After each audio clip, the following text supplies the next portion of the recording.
The dust-laden wind whipped across Eliza Sutton's face as she stepped off the train in Copper Creek, Arizona Territory, 1883. The small town, nestled between rust-colored mesas and sprawling plains, was to be her new home, a place where no one knew her name or the tragedy that had stolen her voice 3 years ago. Victoria Sanders clutched her carpet bag tightly against her chest as curious eyes followed her movements along the wooden platform. She had come west with nothing but $20 sewn into her coat lining, her late mother's silver locket, and a letter of employment from Mrs. Hargrove, the owner of Copper Creek's only hotel. That must be her, a woman in a floral bonnet whispered loudly to her companion. The new girl Mrs. Hargrove hired from back east. Look how she doesn't say a word. Odd sort, ain't she? The other woman responded without lowering her voice. Just starrin' and clutching that bag like someone might steal it. Victoria's cheeks flushed with heat, but she kept her gaze steady on the dusty main street ahead. The townspeople's curiosity was to be expected. A young woman traveling alone was unusual enough, but one who didn't speak was bound to draw attention. She had prepared herself for this, or so she'd thought.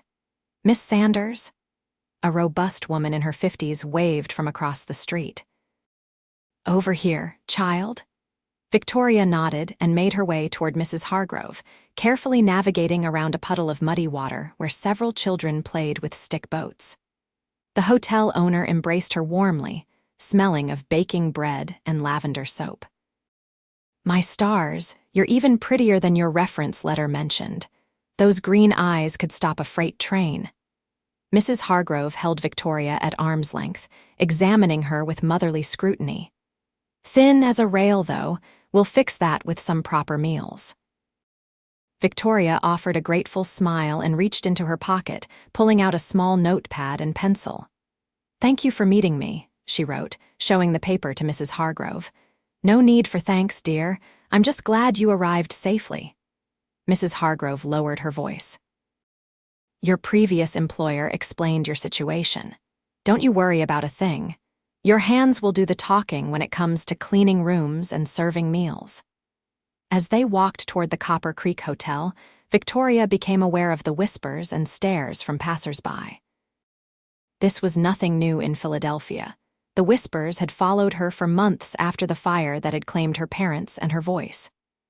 Doctors said the shock had caused her muteness, that her voice might return someday, but 3 years had passed with nothing but silence. That's the mute girl from back east, a man muttered to his friend as they passed. What use is a woman who can't speak her mind? His companion laughed. Mrs. Hargrove squeezed Victoria's arm reassuringly. Pay them no mind, dear. Small towns run on gossip like engines run on coal. The hotel was a 2-story wooden structure painted a cheerful yellow, with a wide porch and hanging flower baskets. Inside, Mrs. Hargrove showed Victoria to a small but clean room at the back of the building. It's not much, but it's yours for as long as you work here, the older woman said. Rest up today. You can start your duties tomorrow. Victoria unpacked her meager belongings and sat on the edge of the narrow bed. The journey west had been long and exhausting, filled with curious glances and uncomfortable silences when fellow travelers realized she couldn't engage in conversation. A sudden commotion outside drew her to the window. A group of cowboys had ridden into town, their horses kicking up clouds of dust as they dismounted in front of the saloon across the street. Most were weathered men with sun-browned faces, but one stood apart from the rest. Tall and broad-shouldered with dark hair beneath his Stetson, he moved with quiet authority. As if sensing her gaze, he looked up toward her window. Victoria quickly stepped back, her heart inexplicably racing. She had not come west for romance or adventure, only for a fresh start where her silence might be less conspicuous. The next morning, Victoria rose before dawn to begin her duties. Mrs. Hargrove showed her the kitchen, dining room, and laundry area, introducing her to the cook, a cheerful Mexican woman named Rosa, and the stable boy, a freckle-faced youth named Tommy. Victoria can't speak, Mrs. Hargrove explained to them, but her hands work just fine and she's quick to understand. Rosa smiled warmly. My grandmother lost her hearing in her 50s. We learned to speak with our hands. Perhaps we can find our own language, eh? She pantomimed stirring a pot, and Victoria smiled, nodding gratefully. The morning passed quickly as Victoria swept floors, dusted furniture, and helped Rosa prepare breakfast for the hotel guests. Her previous position as a housemaid for a wealthy Philadelphia family had prepared her well for such tasks. By midday, the dining room was filled with hotel guests and townsfolk who came for Rosa's famous beef stew. Victoria moved efficiently between tables, filling water glasses and clearing plates. She kept her eyes downcast, hoping to avoid unwanted attention. "Look at that one," a woman at a corner table remarked loudly. "Doesn't say a word to nobody, thinks she's too good for us simple folk."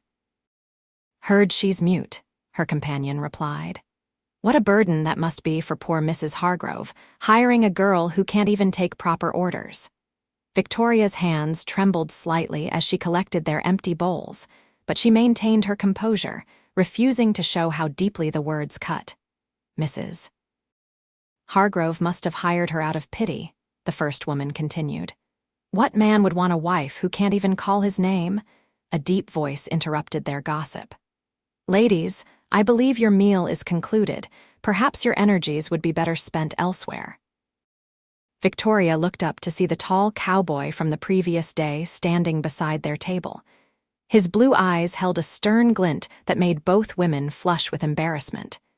"We meant no harm, Mr. Daniels," one stammered. "Ethan Daniels," the other added, as if his full name might soften his disapproval. "We were just wondering about the new girl." "I'm sure Miss Sanders has her reasons for silence," he replied, his voice firm but controlled. "And I'm equally sure she can hear your unkindness perfectly well." The women hurriedly gathered their belongings and left, murmuring apologies as they passed Victoria. She kept her gaze lowered, uncertain how to acknowledge the cowboy's intervention. When she glanced up again, Ethan Daniels had taken a seat at a table by the window. His quiet dignity and the way his presence seemed to fill the room intrigued her. He caught her looking and nodded once, a simple gesture of acknowledgement that made her pulse quicken. Rosa appeared at her side with a bowl of stew. "For Mr. Daniels," she whispered. "He's the foreman at the Diamond D Ranch outside town. Keeps to himself mostly, but fair to his men and respectful to everyone." Victoria carried the stew to Ethan's table. As she placed it before him, she felt his eyes studying her face. "Thank you, Miss Sanders," he said quietly. She wondered how he knew her name, then realized Mrs. Hargrove must have mentioned her. She nodded in response, turning to leave. "You shouldn't let them bother you," he added, causing her to pause. "Some folks mistake silence for weakness, but I've found it's often the opposite." Victoria hesitated, then reached for her notepad and pencil. "Why defend a stranger?" she wrote. Ethan read her note and smiled slightly, the expression softening his weathered features. "My mother lost her hearing when I was 10, taught me that words aren't the only way to speak." He paused, taking a spoonful of stew before continuing. "Besides, I've never been fond of bullies, regardless of their sex or station." She wrote again. "Thank you, Mr. Daniels." "Ethan," he corrected. "Mr. Daniels was my father, and he's been gone 5 years now." Victoria nodded and returned to her duties, aware of his eyes following her movements across the room. There was something about his quiet strength that resonated with her, as if he understood the power and pain of silence. Over the next few weeks, Victoria fell into a comfortable routine at the hotel. She rose before dawn, helped prepare breakfast, cleaned rooms, assisted with laundry, and served meals. Mrs. Hargrove proved to be a kind employer, patient with Victoria's method of communication, and protective when guests or townspeople made insensitive remarks. Each day around noon, Ethan Daniels would come to town for business or supplies and take his midday meal at the hotel. He always sat at the same window table, and Victoria found herself looking forward to his arrival. Unlike others who tried to make her speak or filled silences with nervous chatter, Ethan seemed content with her written responses or simple gestures. One Tuesday in early June, Victoria was sweeping the hotel porch when she noticed a group of young women gathered across the street, watching her and whispering behind gloved hands. She recognized them as the daughters of Copper Creek's more prominent citizens, the banker's daughter, the mayor's niece, and several others whose names she couldn't recall. "Victoria," Mrs. Hargrove called from inside, "could you fetch more coffee beans from the storeroom?" Grateful for the excuse to retreat indoors, Victoria leaned her broom against the wall and hurried inside. As she passed through the dining room, she heard the front door open and glanced back to see the group of young women entering the hotel. "Mrs. Hargrove," called one, a pretty blonde named Clara Thompson, "we were hoping to speak with you about the Independence Day Celebration Planning Committee." "Of course, dear," Mrs. Hargrove replied, emerging from the kitchen. "Victoria, those coffee beans can wait." "Would you bring tea for our guests instead?" Victoria nodded and returned to the kitchen where Rosa was kneading dough for the evening's dinner rolls. The cook raised an eyebrow as Victoria prepared a tea tray. "Those girls," Rosa muttered, shaking her head. "Always looking down their noses at everyone else." "Be careful, Nina." Victoria carried the tea tray to the dining room where the young women had gathered around a large table, papers and notebooks spread before them. She set down the tray and began pouring cups of tea. "Thank you," Clara said with exaggerated politeness. "It must be so peaceful, going through life without having to make conversation." The others giggled, and Victoria kept her face carefully neutral as she continued serving. "I was just telling the ladies," Clara continued, "how challenging it must be for you to make friends here. We thought perhaps you might like to join us for our weekly sewing circle. You wouldn't need to speak, just nod or shake your head when we ask your opinion." Victoria recognized the false kindness for what it was, an opportunity for them to mock her further, but she maintained her composure, finishing her task before reaching for her notepad. "Thank you for the invitation," she wrote, "but my duties here keep me quite busy." Clara read the note aloud to the others, her tone suggesting Victoria's response was exactly what they had expected. "Well, the invitation stands should you change your mind, though I can't imagine what insights you might offer about the latest fashions or eligible bachelors in town." "Speaking of eligible bachelors," another girl interjected, "I saw Ethan Daniels riding in as we crossed the street." "Clara, didn't your father mention he might make a suitable match for you?" Clara blushed prettily. "Father does think highly of Mr. Daniels' business acumen. The Diamond D is the most prosperous ranch in the territory. And Ethan himself isn't hard on the eyes," added a red-headed girl, causing another round of giggles. Victoria excused herself with a nod and returned to the kitchen, trying to ignore the uncomfortable tightness in her chest at their discussion of Ethan. She had no claim on him, no right to feel anything about Clara Thompson's potential courtship. Later that afternoon, as Victoria was changing linens in the upstairs rooms, she heard Ethan's voice below. Peering over the railing, she saw him speaking with Mrs. Hargrove in the lobby, his hat in his hands. "I'd be obliged if you'd consider it," he was saying. "The men work hard, and a proper celebration would boost morale." "Of course, Ethan," Mrs. Hargrove replied. "We'd be delighted to cater your ranch's Independence Day gathering. I'll have Rosa prepare a special menu and Victoria can help serve." Victoria quickly withdrew before they noticed her, her heart racing at the thought of visiting the Diamond D Ranch.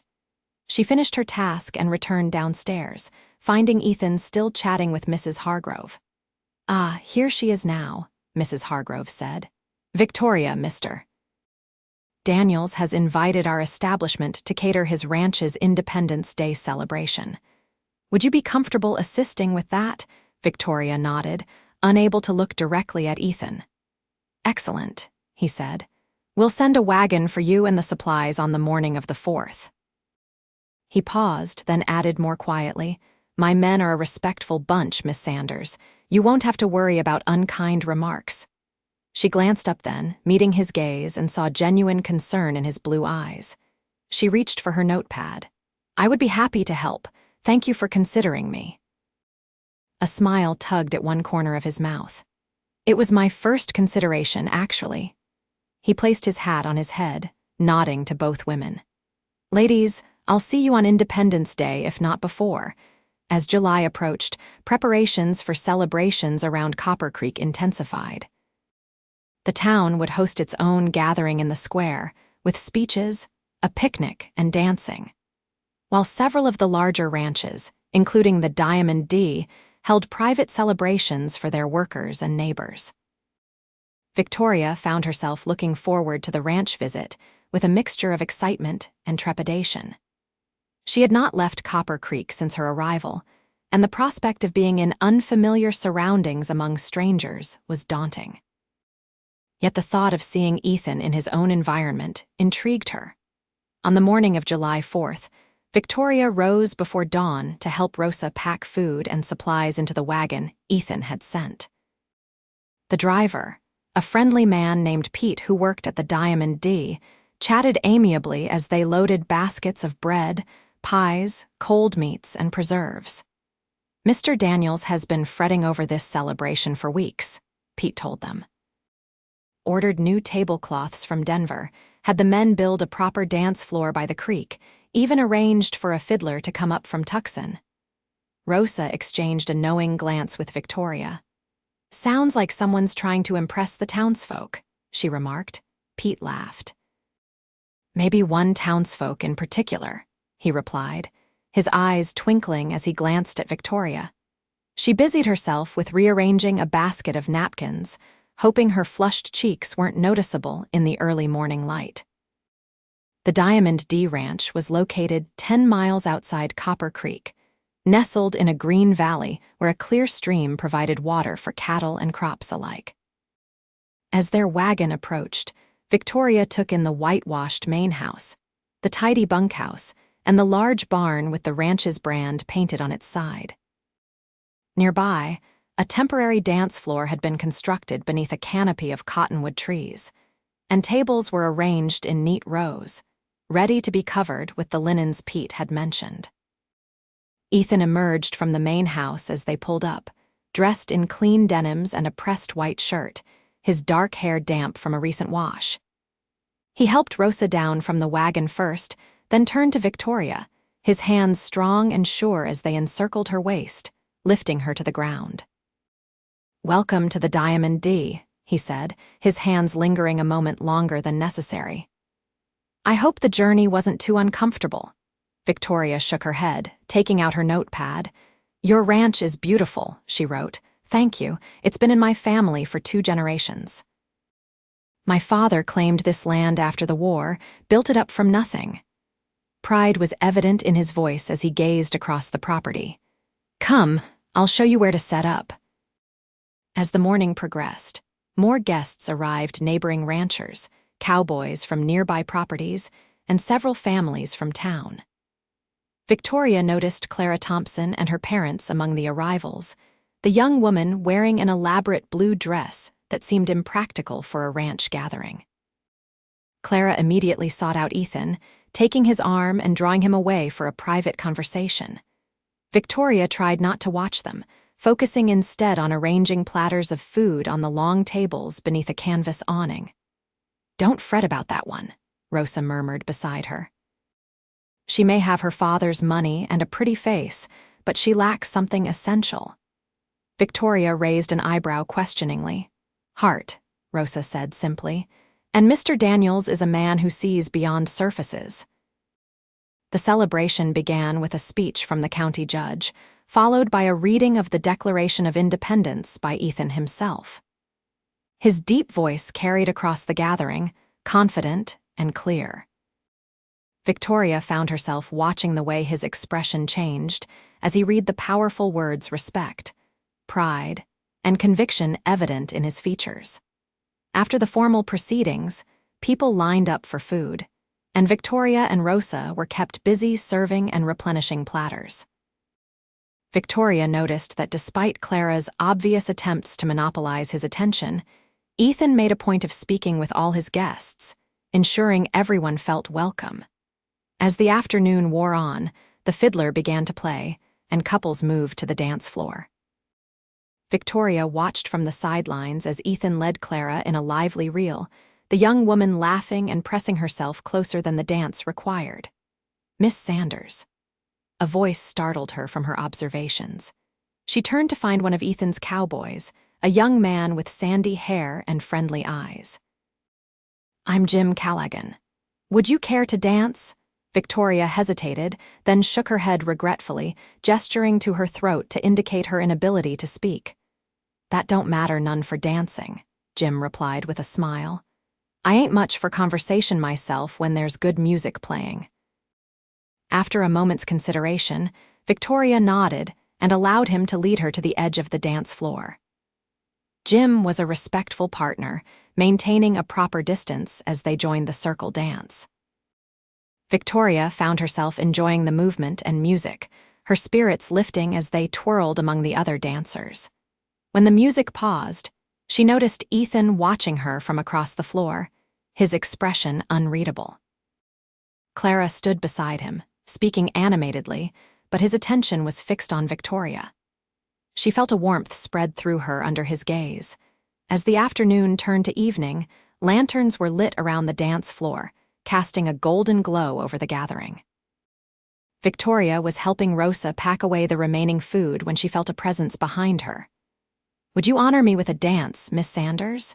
Ethan asked quietly. Victoria turned, surprised to find him so close. She glanced around, noting Clara deep in conversation with the banker's son at the edge of the party. As if reading her thoughts, Ethan said, "Miss Thompson is currently explaining to young Mr. Harrison why his father's banking policies are inadequate for a growing territory." A smile tugged at his lips. "I suspect she'll be occupied for some time." Victoria reached for her notepad, but Ethan gently caught her hand. "No need for words," he said softly. "Just a simple yes or no will suffice." Heart racing, she nodded, allowing him to lead her to the dance floor as the fiddler began a slow waltz. Ethan's hand was warm at her waist, his touch light yet secure. They moved together easily, as if they had danced 100 times before. "You dance beautifully," he murmured. "Just as I imagined you would." She looked up at him questioningly. "I've imagined many things about you, Victoria Sanders," he admitted, his voice low enough that only she could hear. "Your silence intrigued me from the first, but it's what lies beneath that silence that holds my attention." Victoria felt her cheeks grow warm, but she didn't look away from his intense gaze. "They mock you for being quiet," he continued, "but they don't understand. Your silence speaks the loudest to me. It tells me of strength, of surviving something that would break a lesser person. It shows me who you truly are, more clearly than any words could." Tears pricked at Victoria's eyes, and she blinked rapidly to prevent them from falling. No one had ever spoken to her this way, seen past her muteness to the person within. "I know you carry pain," Ethan said gently. "I won't presume to understand its depth or ask you to share it until you're ready. But I want you to know that your silence is not a barrier between us, at least not for me." The music ended, but they remained standing close, his hand still at her waist. Victoria wished desperately for her voice, for the ability to tell him how his words affected her. Instead, she reached up slowly, touching his cheek with trembling fingers, a gesture more intimate than any they had shared before. Ethan covered her hand with his own, turning his face slightly to press a soft kiss against her palm.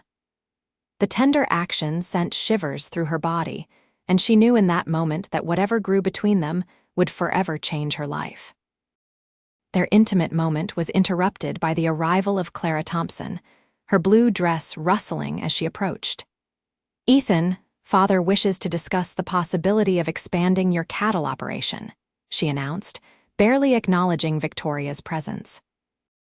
"He believes the bank could finance a significant increase in your herd." Ethan reluctantly released Victoria's hand. "Please tell Mr. Thompson I'll speak with him shortly," he replied, his tone polite but distant. Clara's gaze flickered between them, her expression hardening as she noted their proximity. "Of course," she said stiffly, "though I shouldn't delay business matters for social niceties." After she departed, Ethan sighed. "I apologize for the interruption, Mr. Thompson has been eager to increase his investment in the Diamond D for some time." He hesitated, then added, "And his daughter has made it clear she would welcome a closer connection between our families." Victoria nodded in understanding, stepping back slightly. Ethan Daniels was the territory's most eligible bachelor, wealthy, respected, and handsome. Clara Thompson represented a logical match, one that would benefit both families. "Victoria," Ethan said earnestly, recapturing her attention, "I want you to know that my interests lie elsewhere." His blue eyes held hers intently. "Business partnerships do not dictate matters of the heart." Before she could respond, Rosa called to her from the food tables, needing assistance with the final cleanup. Victoria reluctantly moved away from Ethan, but his words echoed in her mind throughout the remainder of the evening. As they prepared to return to town, Ethan approached her once more, away from prying eyes. "May I call on you properly in town?" he asked. "Perhaps we could go riding this Sunday afternoon if Mrs. Hargrove can spare you." Victoria wrote quickly on her notepad. "I would like that very much." His smile was warm and genuine. "Until Sunday, then." The journey back to Copper Creek was quiet, with Rosa dozing against Victoria's shoulder and Pete humming softly as he guided the horses through the darkness. Victoria's mind replayed every moment with Ethan: the dance, his words, the kiss against her palm. For the first time in years, she felt something other than grief and isolation. A small seedling of hope had taken root in her heart. Sunday couldn't come quickly enough. The days between seemed to drag endlessly as Victoria went about her usual duties at the hotel. She noticed increased whispering among the town's women whenever she passed, and occasionally caught Clara Thompson's name mentioned alongside Ethan's. Finally, Sunday arrived, clear and warm with a gentle breeze that carried the scent of sage and wildflowers. Mrs. Hargrove had been delighted to grant Victoria the afternoon off, her eyes twinkling knowingly when Ethan's name was mentioned. "That young man has had his eye on you since you arrived," she remarked as Victoria changed into her best dress, a simple blue cotton with white lace at the collar and cuffs. "I've known Ethan Daniels since he was a boy with scraped knees and a fishing pole. He's a good man, Victoria, steady and true." Victoria smiled gratefully, her fingers nervously smoothing invisible wrinkles from her skirt. She had pinned her chestnut hair in a simple style and worn her mother's silver locket small touches that she hoped would please Ethan without seeming too eager for his attention. He arrived precisely at noon, riding a handsome chestnut gelding and leading a gentle-looking mare with a side saddle. Mrs. Hargrove greeted him warmly in the hotel lobby, teasing him about his freshly trimmed hair and clean-shaven face. "You'll find our Victoria is worth the extra effort," she said, causing Ethan's ears to redden slightly. When Victoria descended the stairs, his expression made her heart flutter. He looked at her as if she were the only person in the room in the world. "Miss Sanders," he said, his voice warm. "You look lovely." She nodded her thanks, noticing he wore a clean blue shirt that matched his eyes, and his usual worn boots had been replaced with polished ones. They stepped outside to find several curious onlookers pretending to go about their Sunday business while watching them with undisguised interest. Ethan seemed unaffected by the attention, helping Victoria mount the mare with strong, sure hands. "I thought we might ride to Silver Creek," he suggested as they set off. "It's peaceful there, and the water's cool even in summer heat." Victoria nodded her agreement, content to follow his lead. She was an adequate rider, having learned as a child during summers at her grandfather's farm in Virginia, but it had been years since she'd been on horseback. The mare was responsive and gentle, matching her pace to Ethan's gelding. They rode out of town and across open plains dotted with scrub brush and cacti, the distant mountains shimmering in the heat. Ethan pointed out landmarks as they traveled a distinctive rock formation, an old Apache trail, the remains of a stagecoach station abandoned years earlier. "My father used to say this land gets in your blood," he remarked. "That once you've lived beneath these skies, no other place feels quite like home." Victoria understood the sentiment. Despite the hardships and isolation of the territory, there was a raw beauty to its vast expanses, a sense of possibility in its untamed spaces. Silver Creek proved to be a lovely oasis, a clear stream flowing between cottonwood trees whose leaves whispered in the breeze. Ethan helped Victoria dismount, then retrieved a small bundle from his saddlebag. "I asked Rosa to pack us some lunch," he explained, spreading a blanket in the shade. "Nothing elaborate, but better than my cooking." They sat together on the blanket while the horses grazed nearby. Ethan laid out bread, cheese, cold chicken, and apple preserves, along with a canteen of cool water. Victoria found herself relaxing in his company, comfortable with the silences between them. "I find myself curious about your life before Copper Creek," Ethan said as they ate. "Would it be too difficult to share something of your past?" Victoria considered his question, then reached for her notepad. She had carried the truth silently for so long that writing it felt strangely liberating. "I lived in Philadelphia with my parents," she wrote. "My father was a professor of literature, my mother a music teacher. 3 years ago, our home caught fire in the night. They did not escape. I did, but the shock took my voice." Ethan read her words, his expression solemn. "I'm deeply sorry, Victoria, such a devastating loss." She continued writing. "Doctors say my voice may return someday, but after 3 years of silence, I've learned to live without it." "And what brought you west?" he asked gently. "Too many memories, too many pitying looks. I saw Mrs. Hargrove's advertisement in a newspaper and decided a new place might offer a fresh beginning." Ethan nodded thoughtfully. "The West has always been a place for new beginnings. My father came here after losing everything in the war. He said the open skies helped him breathe again after years of carrying grief." Victoria wrote, "Does it work? Does distance heal those wounds?" "Not entirely," Ethan admitted. "But it creates space for new experiences to grow alongside the memories, until the pain becomes just one part of who you are rather than everything you are." His insight struck her deeply. For 3 years, her grief and silence had defined her existence, pushing everything else to the periphery. Here in the Arizona territory, for the first time, she was discovering there could be more. "Tell me about your ranch," she wrote, wanting to know more about the life he had built. Ethan's face brightened as he spoke of the Diamond D, the challenges of raising cattle in the territory's harsh climate, his plans for expanding into horses, the community of men who worked alongside him. His passion for the land and his vision for its future revealed a depth of character that further drew Victoria to him. "It's a good life," he concluded, "but a solitary one at times." The implication in his words hung between them, unspoken but understood. Victoria found herself imagining what life might be like at the Diamond D. Days spent working alongside Ethan, evenings watching the sun set over the mountains.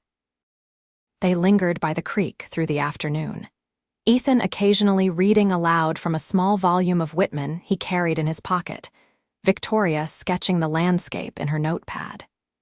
The easy companionship between them felt natural, as if they had known each other for years rather than weeks. As the sun began its descent, Ethan reluctantly suggested they return to town. "Mrs. Hargrove would have my hide if I kept you out after dark," he said with a smile. They packed up their simple picnic and mounted their horses for the return journey. The ride back was quiet, both lost in their own thoughts about the day they had shared. As they approached Copper Creek, Victoria noticed a crowd gathered outside the telegraph office. The operator, Mr. Wilson, stood on the steps reading from a yellow paper, his expression grave. "Train robbery near Tucson," Ethan murmured, pulling his horse closer to Victoria's as they passed the crowd. Second one this month. The Reeves gang, most likely. Victoria had heard whispers about the gang three brothers and their associates who had been terrorizing the southern rail lines for nearly a year. Their leader, Frank Reeves, was said to be particularly ruthless, killing witnesses and lawmen alike. The territorial marshal has been tracking them for months, Ethan continued. Word is they're moving north, perhaps toward our region. Victoria felt a chill despite the evening warmth.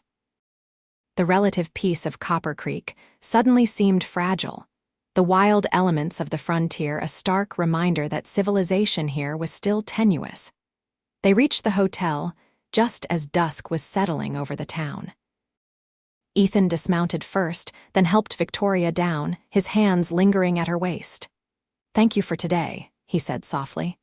I haven't enjoyed an afternoon so thoroughly in longer than I can remember, Victoria smiled, reaching for her notepad. Nor have I, she wrote. Your company brings me happiness. Something shifted in Ethan's eyes, a deepening warmth, a resolved certainty. Victoria, he began, his voice low and earnest. I know we've known each other only a short time, but I feel, Ethan Daniels, Clara Thompson's sharp voice cut through the moment. She approached from across the street, her father following behind. We've been looking everywhere for you. Ethan straightened, his expression closing slightly as he turned to face the newcomers. Miss Thompson, Mr. Thompson, he greeted them politely. What brings you to town on a Sunday evening? Business of the utmost importance, Mr. Thompson replied, his tone serious. The bank received word that the Reeves gang was spotted just 30 miles south of here yesterday. They've been hitting smaller banks in remote towns, and I fear Copper Creek might be their next target. What does this have to do with me, sir? Ethan asked, though Victoria suspected he already knew the answer. The sheriff is organizing a group of men to patrol the town and surrounding area, Mr. Thompson explained.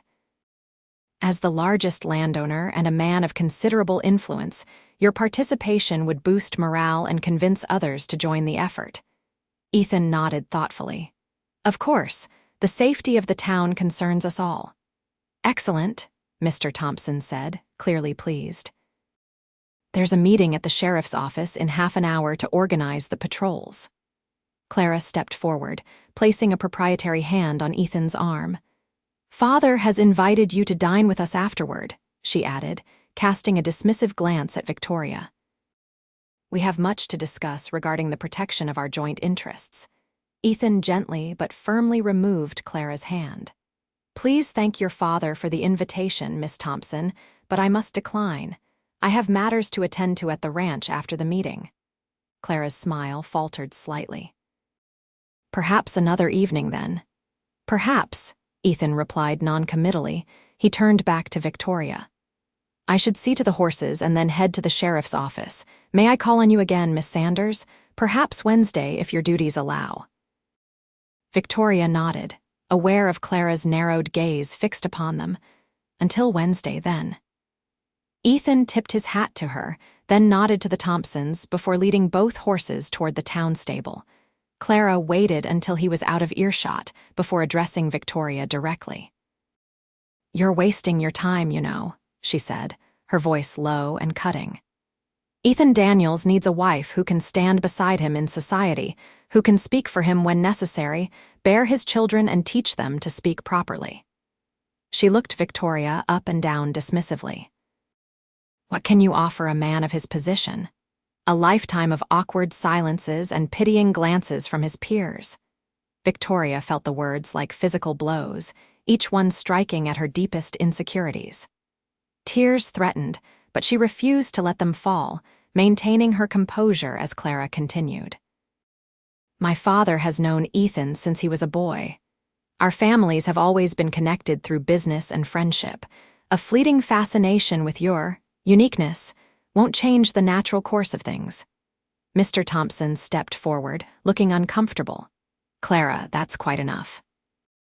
Miss Sanders is Mrs. Hargrove's employee and deserves our respect.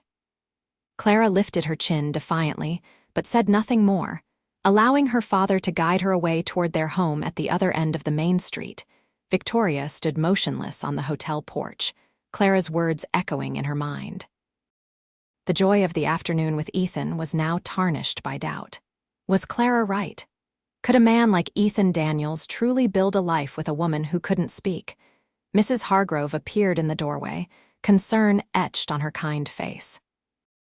"Don't you let that Thompson girl get under your skin," she said firmly, having apparently overheard the exchange. "She's been setting her cap for Ethan since she was 16, and he's never shown the slightest interest." Victoria managed a small smile of gratitude, though her heart remained troubled as she followed Mrs. Hargrove inside. That night, sleep eluded her. She tossed restlessly, her thoughts alternating between memories of the peaceful afternoon with Ethan and Clara's cruel words. Outside, the town was unusually active for a Sunday night, with men on horseback occasionally passing by the patrols the sheriff had organized, she presumed. By morning, tension in Copper Creek was palpable. The Telegraph had brought news of another robbery just 20 miles south, a small bank cleared out, and the town's sheriff shot dead when he tried to intervene. The Reeves gang was drawing closer, and fear spread through the community like wildfire. Victoria went about her duties at the hotel, trying to maintain a sense of normalcy despite the worried conversations of guests and visitors. Around midday, Ethan arrived with several of his ranch hands, all armed and looking grim. "Victoria," he greeted her quietly, pulling her aside in the hotel lobby. "I wanted to check on you, make sure you were all right after yesterday." She nodded, touched by his concern. "I also wanted to apologize for the Thompsons' interruption and behavior," he continued. "Clara's comments to you afterward were unacceptable." Victoria's eyes widened in surprise. She hadn't realized he knew about that exchange. "Mrs. Hargrove mentioned it," he explained, reading her expression. "Victoria, I need you to know that Clara Thompson's opinions have no bearing on my feelings or intentions." He glanced around the lobby, which was beginning to fill with townsfolk seeking news about the gang's whereabouts. "This isn't the place for the conversation I wish to have with you," he said, frustration evident in his voice. "But I don't want you to doubt for a moment that my interest in you is sincere and unwavering." The intensity of his gaze made her breath catch. She reached for her notepad and wrote quickly, "Be careful. These men sound dangerous." Ethan's expression softened. "I will. We're doubling patrols around town and at the outlying ranches. The marshal is due to arrive tomorrow with additional deputies." A commotion at the hotel entrance interrupted them as the sheriff entered, calling for attention. "Folks, I need every able-bodied man at the town meeting in 15 minutes, he announced. "The Reeves gang was spotted at dawn just 10 miles south. We need to organize our defenses." Ethan squeezed Victoria's hand briefly. "I have to go. Remember what I said." With that, he followed the sheriff out, his ranch hands close behind. The next 2 days passed in a blur of anxiety and preparation. Many families sent their women and children to stay with relatives in larger towns, while men fortified businesses and homes against potential attack. The territorial marshal arrived with 6 deputies, bringing news that the gang had hit a stagecoach carrying bank money the previous evening. "They're well armed and desperate," the marshal warned at a town gathering. "Frank Reeves knows there's a significant price on his head. He has nothing to lose." Victoria continued working at the hotel, which had become a hub of activity as lawmen and volunteers coordinated their efforts. She saw Ethan only briefly during this time, exchanging glances and simple gestures across crowded rooms. His promised Wednesday visit seemed unlikely given the circumstances, but she understood the necessity of his absence. On Thursday morning, Victoria was helping Rosa prepare breakfast when they heard gunfire in the distance. Mrs. Hargrove rushed into the kitchen, her face pale. "They're here," she said breathlessly. "The Reeves gang is attacking the bank." Rosa crossed herself, murmuring a prayer in Spanish. Victoria moved to the kitchen window, peering out toward Main Street, where she could see men taking positions behind water troughs and wagon beds, rifles aimed toward the bank building. More shots rang out, followed by shouts and the sound of breaking glass. Mrs. Hargrove pulled Victoria away from the window. "Stay back, child. A stray bullet won't care that you're an innocent bystander." The gunfight continued for what seemed like hours, but was likely only minutes. Victoria, Rosa, and Mrs. Hargrove huddled in the back of the kitchen, flinching at each volley of shots. Then came the thunder of Hoofbeat's horses galloping at full speed, followed by more gunfire, farther away now. "They're making a run for it," Mrs. Hargrove whispered. The sound of horses approached the hotel, and all three women tensed until they heard the sheriff's voice calling for help. They rushed to the front to find several wounded men being helped inside, blood staining their clothing. "The doctor's coming," the sheriff informed Mrs. Hargrove, "but we need space to treat these men." "Of course," she replied. "Victoria, clear the dining tables. Rosa, fetch clean linens and hot water." They worked quickly, transforming the dining room into a makeshift infirmary. The town doctor arrived moments later, and Victoria assisted him as he tended to the injured, removing bullets, cleaning wounds, applying bandages. 4 men had been shot during the bank robbery, but miraculously, none of the injuries appeared life-threatening. "The gang got away with nearly $5,000, the sheriff explained as the doctor worked.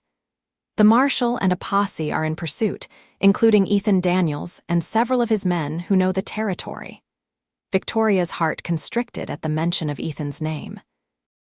The Reeves gang was known for their willingness to kill, and the thought of Ethan riding after them filled her with dread. As the day progressed, wounded men were moved to their homes or rooms at the hotel to recover. Victoria continued her duties, trying to keep her mind occupied and away from thoughts of what might be happening on the trail. Late that evening, as she was preparing to retire for the night, the sound of approaching riders drew her to her window. In the dim light of the street lanterns, she could make out the marshal and his posse returning to town. They looked weary and grim, some with bandages visible even from a distance. Victoria hurried downstairs and out onto the porch, searching the group for Ethan. She didn't see him among the first riders and felt panic rising in her chest until, at the back of the group, she spotted his familiar figure. He was slumped slightly in the saddle, one arm held tight against his body, but alive. Relief flooded through her, so intense that her knees nearly buckled. She steadied herself against a porch column as the men dismounted in front of the sheriff's office. The marshal noticed her standing there and approached, recognizing her as one who had helped with the wounded earlier. "Miss Sanders, isn't it?" he said. "Could you fetch the doctor? We have a few more injuries that need tending, including Mr. Daniels." Victoria nodded vigorously and hurried to the doctor's home 2 streets over. Upon hearing her urgent knocking, the weary physician gathered his supplies and followed her back to the sheriff's office. Inside, several men sat or leaned against walls, their faces streaked with dust and sweat. Ethan was seated on a bench, his shirt torn and bloody, a makeshift bandage wrapped around his upper arm. When he saw Victoria enter with the doctor, his exhausted expression brightened momentarily. "Victoria," he murmured, the single word conveying both surprise and relief. She moved to his side while the doctor examined the more seriously wounded first.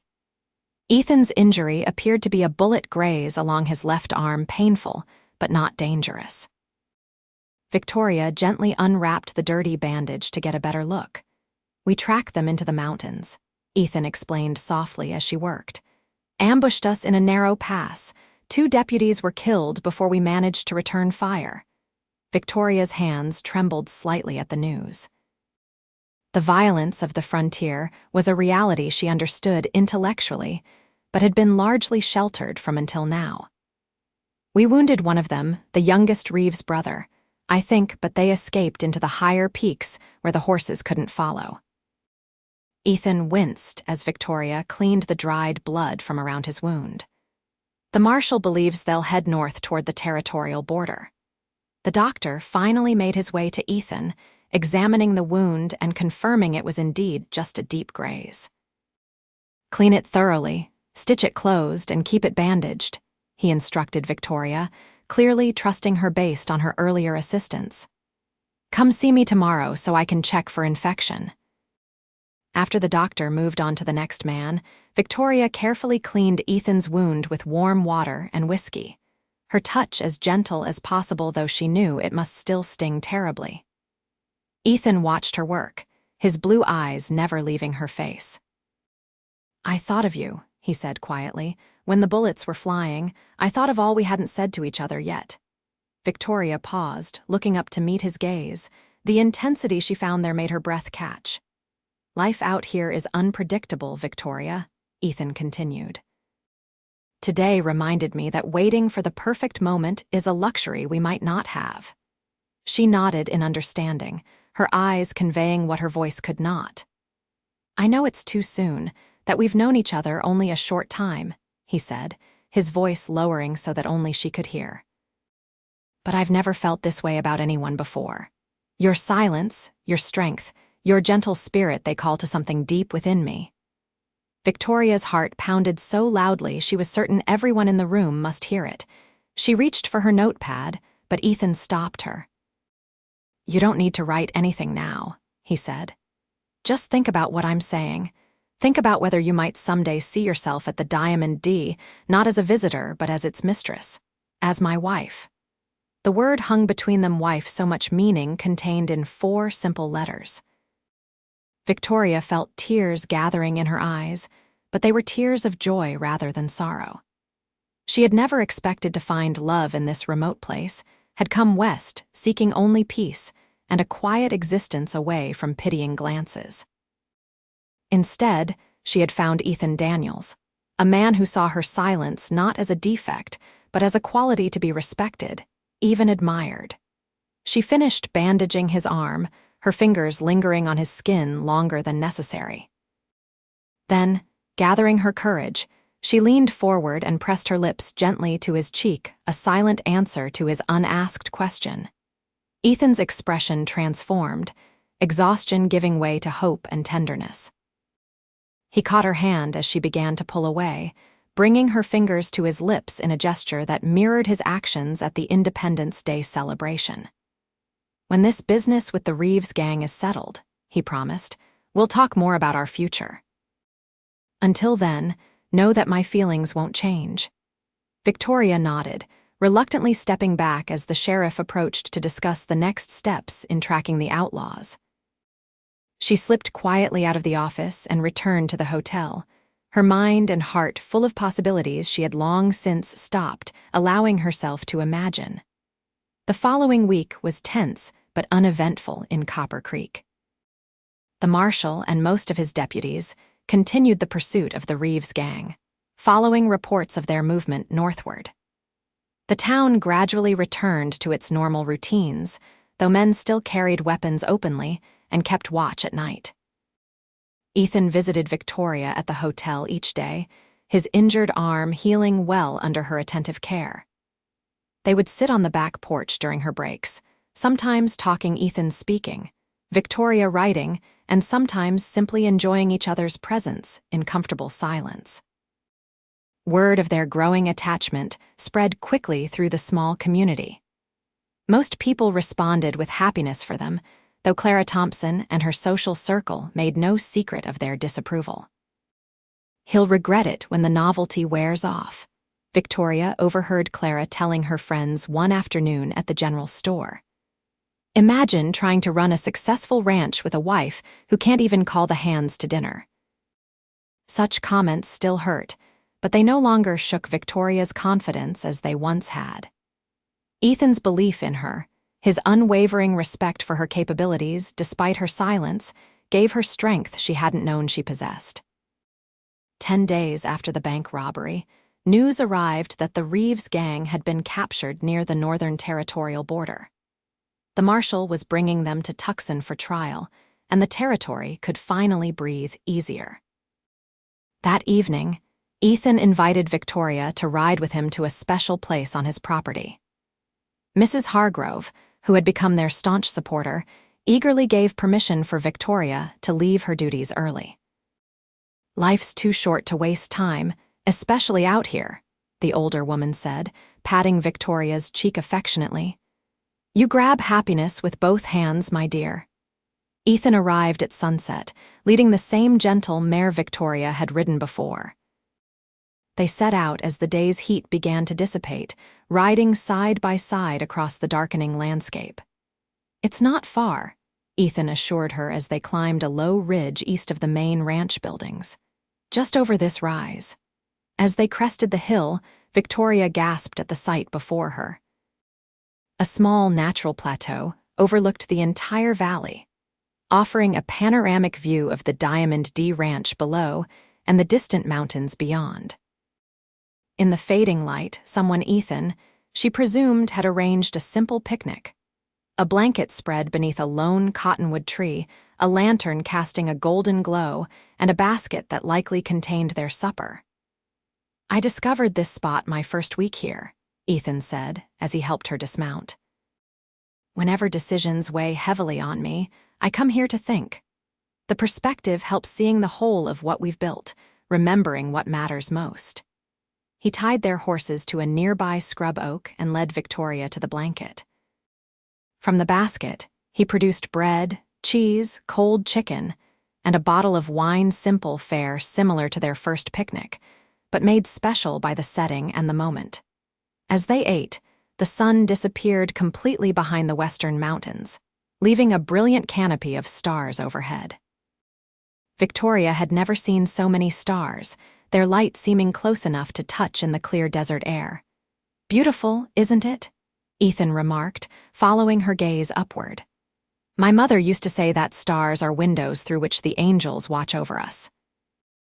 Victoria smiled at the sentiment, imagining her own parents perhaps looking down on this moment from such celestial windows. After they finished eating, Ethan grew quiet, a thoughtful expression on his face. Victoria waited patiently, sensing he was gathering himself for something important. Finally, he turned to face her directly, taking both her hands in his. "Victoria Sanders," he began, his voice steady despite the emotion evident in his eyes. "These past weeks have shown me what I've been missing in my life. The ranch, the cattle, the land, they're my legacy, my responsibility, my pride. But without someone to share them with, they're just possessions." Victoria felt tears gathering in her eyes as he continued. "Your silence frightens some people because they don't understand its strength. They don't see how it makes you observe more carefully, feel more deeply, communicate more honestly than most people ever learn to do." Ethan squeezed her hands gently. "They mocked you for being quiet, but from the first moment I saw you, I knew your silence spoke the loudest to me." He released one of her hands to reach into his pocket, withdrawing a small object that gleamed in the lantern light, a ring with a single modest diamond. "It was my mother's," he explained. "Not fancy like what the Thompsons might offer, but given with all the love my father had for her, and now all the love I have for you." Victoria's tears flowed freely now, but they were tears of joy, of a happiness she had believed forever lost to her after the fire.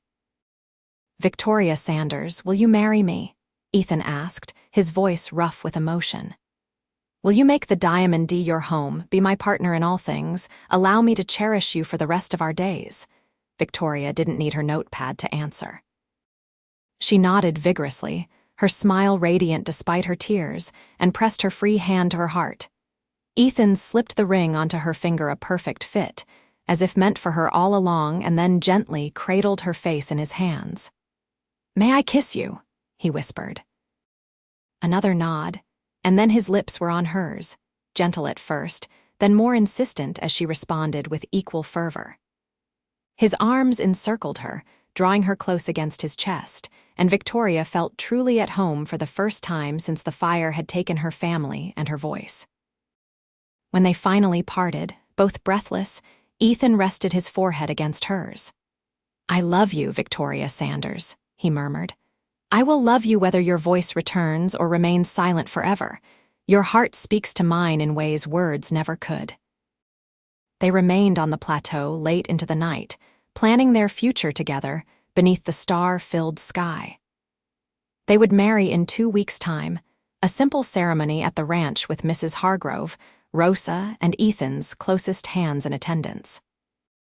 Victoria would move to the Diamond D immediately afterward, taking her rightful place as mistress of the ranch.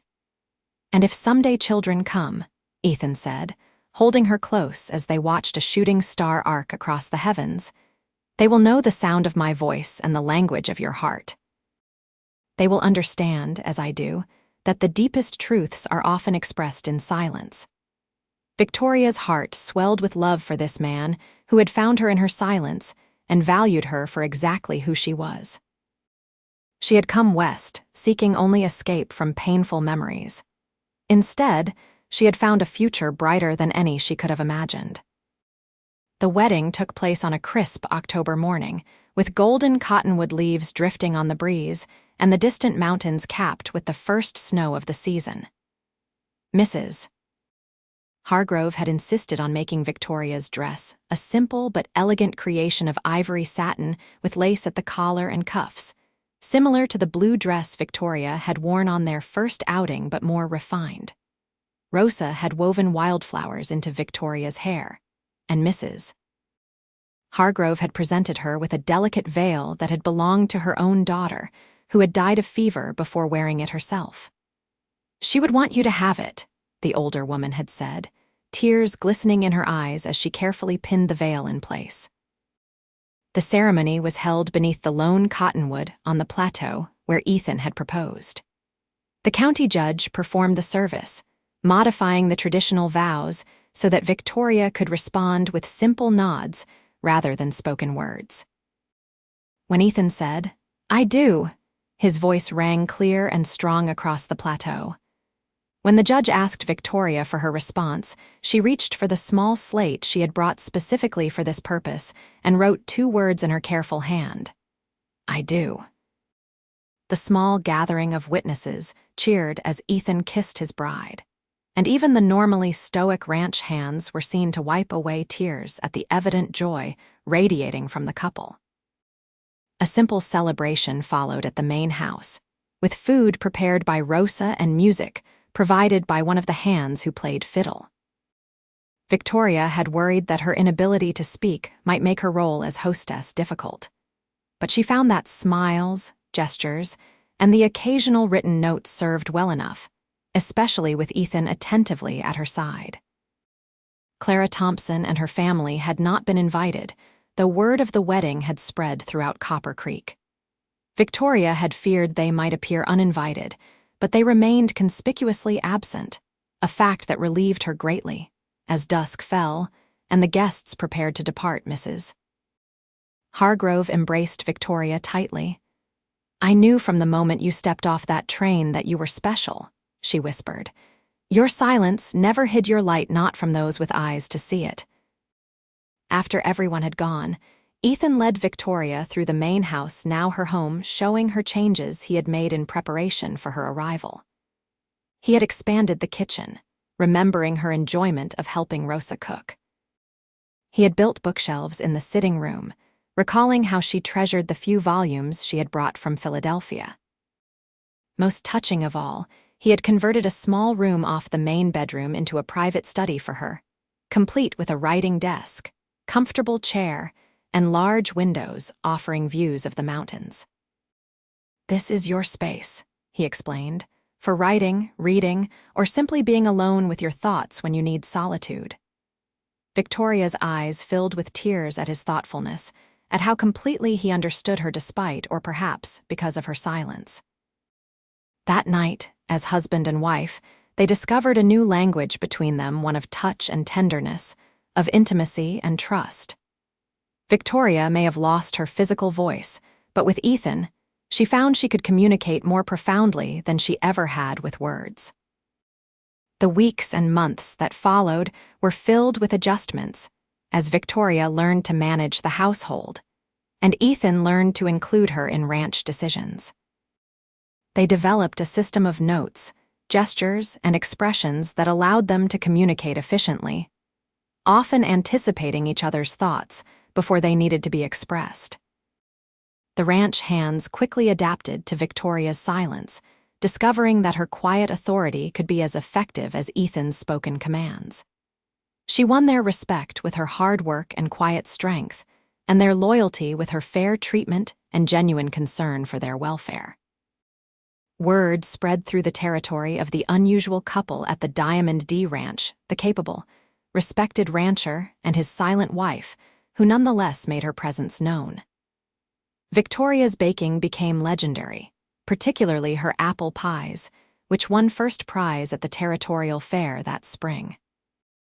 Ethan proudly accepted the ribbon on her behalf, then immediately handed it to her before the applauding crowd, a public acknowledgement of her achievement that brought tears to her eyes.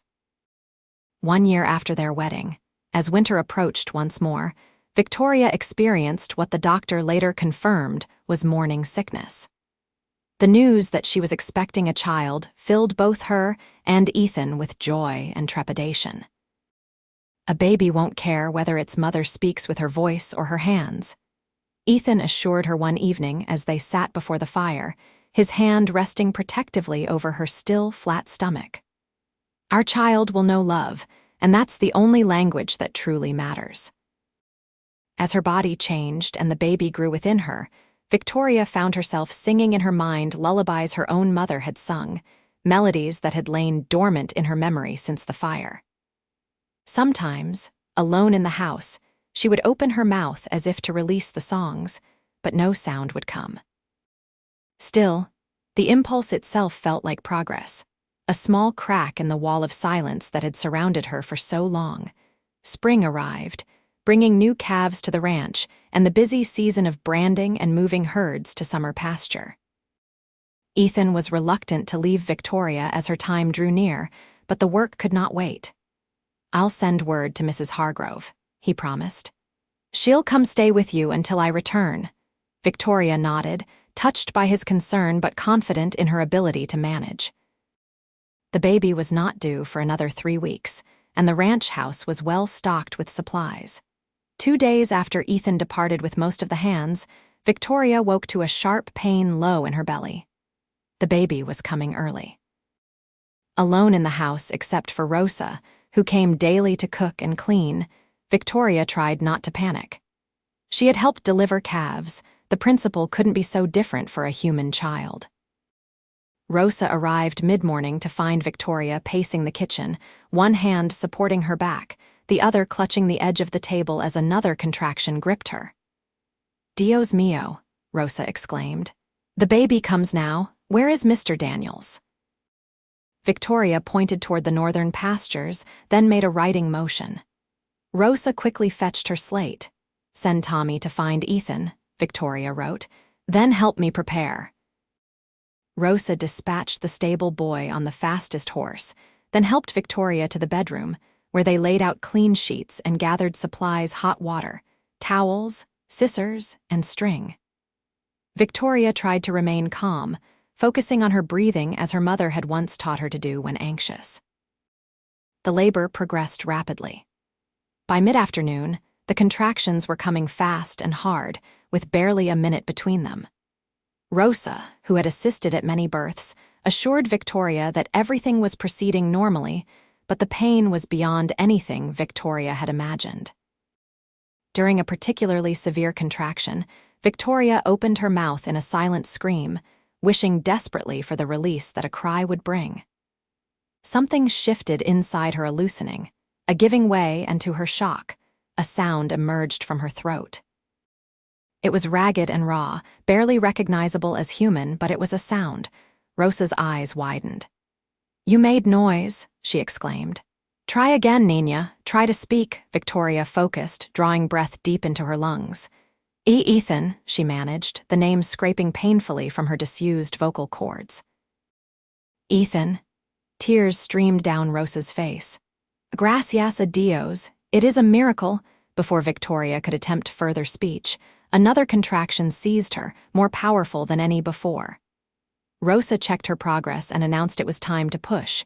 The next hour passed in a blur of pain and effort.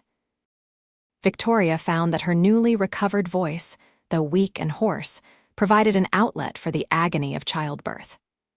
She moaned and sometimes cried out, each sound feeling like a victory even in the midst of her suffering. Just as the sun began to set, casting long shadows through the bedroom window, Victoria gave a final, tremendous push, and her child entered the world with a lusty cry that far outmatched her own feeble sounds. A boy. Rosa announced joyfully, quickly cleaning the infant and wrapping him in a soft blanket. A beautiful boy. She placed the newborn on Victoria's chest, and Victoria gazed in wonder at her son's tiny face, the delicate eyelashes, the rosebud mouth, the shock of dark hair so like his father's. "Hello," she whispered, her voice scratchy but unmistakable. "Hello, my love." The sound of hoofbeats outside announced Ethan's arrival. He burst into the bedroom, his face pale with worry, his clothes dusty from hard riding. "Victoria," he exclaimed, rushing to her side. "I came as soon as Tommy found me. Are you?" He stopped abruptly, noticing the bundle in her arms. "Is that?" Victoria smiled tiredly, shifting the blanket to reveal their son's face. "Our son," she said, the words barely audible but clear enough for Ethan to hear. His eyes widened in shock, first at the sight of their child, then even more dramatically at the sound of her voice. "You spoke," he whispered, sinking to his knees beside the bed. "Victoria, you spoke. The baby brought my voice." "Back," she managed, each word requiring effort but growing slightly stronger. Ethan's eyes filled with tears as he gently touched his son's dark hair, then leaned forward to kiss Victoria's forehead. "Two miracles in one day," he murmured. "I don't deserve such blessings." "Yes." "You do," Victoria replied. "You believed in me when I couldn't believe in myself." Rosa quietly slipped from the room, leaving the new family to their private joy. In the weeks that followed, Victoria's voice gradually strengthened, though it remained softer and more hesitant than it had been before the fire. The doctor who came to check on her and the baby explained that the emotional shock of childbirth had somehow broken through the psychological barrier that had rendered her mute. "The mind is a mysterious thing," he said, watching as Victoria nursed her son, whom they had named James Ethan Daniels. "Sometimes it protects us by shutting down, and sometimes it heals us when we least expect it." Victoria found that having her voice again was both wonderful and strange. She had grown accustomed to communicating without words, had developed a rich inner life during her years of silence. Now, she had to relearn the art of conversation, of expressing herself verbally after so long living in silence. Ethan was endlessly patient, encouraging her when she struggled to find words, never rushing her or completing her sentences. In the evenings, he would sit with her on the porch, baby James sleeping in a cradle beside them, and listen as she practiced reading aloud from books they both loved. "Your voice is beautiful," he told her one night as the first stars appeared above the mountains. "But I fell in love with your silence, Victoria. Never forget that. I loved you completely before you spoke a single word to me." Victoria leaned her head against his shoulder, grateful beyond expression for this man who had seen her worth when others saw only deficiency. "And I loved you for hearing what I couldn't say," she replied softly. 5 years passed, bringing prosperity to the Diamond D Ranch and 2 more children to the Daniels family, a daughter, Sarah, with her mother's green eyes and quiet nature, and another son, William, whose boisterous energy kept everyone on their toes. Victoria's voice remained softer than most, with an occasional hesitation when she was tired or stressed. But she had fully reclaimed this part of herself that had been lost. Yet she never forgot the lessons of her silence, the power of observation, the value of listening, the depth that can exist in the spaces between words. On the day of James's 5th birthday, as family and friends gathered at the ranch to celebrate, Victoria found herself standing on the plateau where Ethan had proposed, gazing out over the land that had become her true home. The sun was setting, painting the mountains with gold and crimson, The same colors that had frightened her in flames years ago, but now represented only beauty. She heard footsteps behind her and turned to find Clara Thompson approaching. The banker's daughter had married a lawyer from Tucson 2 years earlier, but still visited Copper Creek regularly to see her aging parents. "Your son's birthday celebration is lovely," Clara said, stopping a respectful distance away. "You've created a beautiful family, Victoria." "Thank you," Victoria replied, surprised by the genuine warmth in Clara's tone. Clara hesitated, then continued with evident difficulty. "I owe you an apology. Many apologies, in fact. I was cruel to you when you first came to Copper Creek. I judged you for your silence without understanding its cause or meaning." Victoria studied the woman who had once been her most vocal critic. Time had softened Clara's sharp edges, or perhaps marriage and her own child had taught her compassion. "We were different people then," Victoria said gently.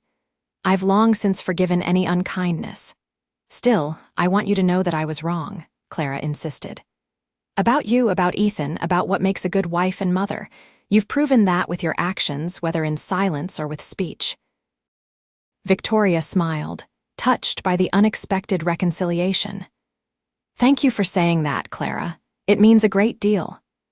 They stood together for a moment, watching the last rays of sunlight disappear behind the mountains before Clara spoke again. "He always saw something in you that the rest of us missed," she said quietly. "Even before you could speak, he heard you clearly." "Yes," Victoria agreed, her heart full as she thought of the life she and Ethan had built together. "That's what love does, I think. It hears the truths we cannot speak." As they walked back to the celebration, Victoria caught sight of Ethan playing with their children on the lawn, his laughter mingling with theirs in the evening air.